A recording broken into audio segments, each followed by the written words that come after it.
मेहता का उल्टा चश्मा। आई एम सॉरी, मुझे ऐसे आप लोगों को नहीं पढ़ाने का फैसला नहीं लेना चाहिए। I am really sorry. Sir please आप सॉरी मत कहिए, गलती हमारी थी इसलिए आप डांट रहे थे। हाँ सर। सर आपकी कोई गलती नहीं है, आप तो हमें बार बार समझा रहे थे पर हम ही नहीं मान रहे थे।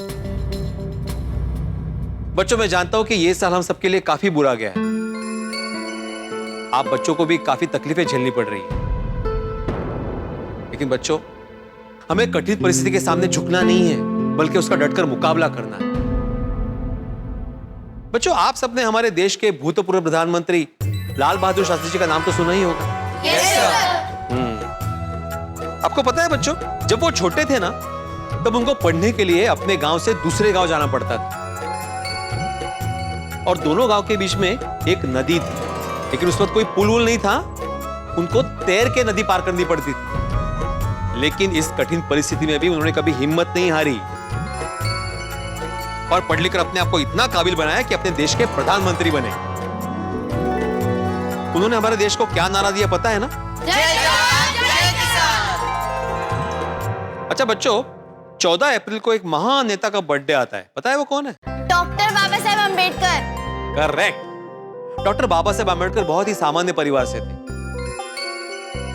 जब वो छोटे थे तब छूत अछूत का दौर चलता था। वो जब स्कूल जाते थे तो उनको अपना एक अलग से आसन लेकर जाना पड़ता था, लेकिन ऐसी कठिन परिस्थिति में भी उन्होंने उच्च शिक्षा प्राप्त की। अपने देश को क्या दिया उन्होंने पता है? सर, उन्होंने हमारे देश का संविधान रचने में अहम भूमिका निभाई है। शाबाश रोहन, शाबाश। अच्छा बच्चों, अभी मुझे बताओ, स्टैच्यू ऑफ यूनिटी के बारे में कौन कौन जानता है? अरे वाह। सर हम तो वहाँ पे जाने भी वाले थे पर लॉकडाउन हो गया ना, इस वजह से हम नहीं जा पाए। कोई बात नहीं, आगे जब मौका मिलेगा तब जाना। हाँ बैठो। अच्छा ये मुझे बताओ बच्चों, वो स्टैच्यू ऑफ यूनिटी किस महान व्यक्ति का है? सरदार वल्लभ भाई पटेल जी का। बिल्कुल, सरदार वल्लभ भाई पटेल एक किसान के बेटे थे। उनका सपना था वकालत पढ़ने का, लेकिन बच्चों उनके पास किताबें खरीदने तक के पैसे नहीं थे। फिर भी उधार की किताबें मांगकर वो पढ़े और वकालत की डिग्री हासिल की। उन्होंने हमारे देश के लिए क्या किया पता है? सर उन्होंने छोटे छोटे रजवाड़ों में बटे हुए हमारे देश को एक किया था। यस बिल्कुल मानसी, बिल्कुल। आप लोगों को प्रेमचंद जी के बारे में बता दूं। प्रेमचंद जी जब 7 साल के थे तब उनके माता जी का, और जब वो 16 साल के थे तब उनके पिताजी का स्वर्गवास हुआ। उनका जीवन बड़ा ही संघर्षमय रहा, लेकिन फिर भी उन्होंने खूब साहित्य पढ़ा और एक बड़े साहित्यकार बन गए। अच्छा बच्चों, डॉक्टर APJ अब्दुल कलाम जी को तो आप जानते ही हो। हाँ सर। ये सर हमारे देश के भूतपूर्व राष्ट्रपति और मिसाइल मैन। बिल्कुल बिल्कुल। आप लोगों को पता है बच्चों, उन्होंने अपनी प्राथमिक शिक्षा पूर्ण करने के लिए अखबार तक बेचे। आज भी ऐसे बहुत सारे बच्चे हैं जो पढ़ाई पूरी करने के लिए काम करते हैं, अखबार बेचते हैं,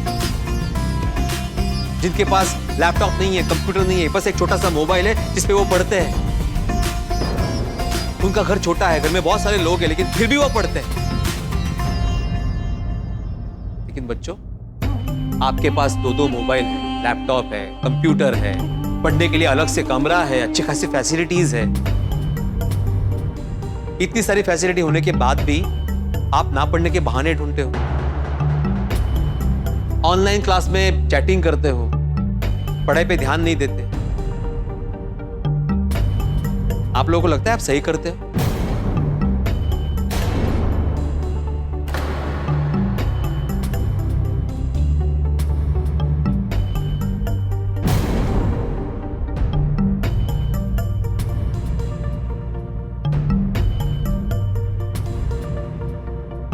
सॉरी सर, हमसे गलती हो गई। पर सर अब हम बहुत मेहनत करेंगे और जो टाइम बाकी बचा है उसमें अच्छी से पढ़ाई करके अच्छे से अच्छे मार्क्स लाएंगे। सर हम आपका नाम खराब होने नहीं देंगे। यस सर, नहीं होने देंगे। सर अब हमें फिर से पढ़ाना शुरू कीजिए ना, प्लीज सर। हाँ सर, पढ़ाइए प्लीज सर, पढ़ाइए ना। ठीक है, आज से तुम लोगों के ऑनलाइन क्लासेस फिर से शुरू। अब मैं जो बोलता हूं मेरे साथ साथ बोलो। आज से अपने जीवन का एक लक्ष्य बनाएंगे। आज से अपने जीवन का एक लक्ष्य बनाएंगे। हम पढ़ेंगे, हम लिखेंगे, हम पढ़ेंगे, हम लिखेंगे। इधर उधर की बातों में ना मन भटकाएंगे। इधर-उधर की बातों में ना मन भटकाएंगे। किताबों को अपना दोस्त बनाएंगे। किताबों को अपना दोस्त बनाएंगे। पढ़ लिख कर नई सोच बनाएंगे। पढ़ लिख कर नई सोच बनाएंगे। अपनी तकदीर अपने हाथों से लिखेंगे। अपनी तकदीर अपने हाथों से लिखेंगे। मोबाइल में चैटिंग वैटिंग नहीं करेंगे, नहीं करेंगे। गेम्स वेम्स भी नहीं खेलेंगे, नहीं खेलेंगे। और सोशल मीडिया से तो दूर रहेंगे। बस अब एक ही लक्ष्य, पढ़ना है आगे, हमें बढ़ना है आगे।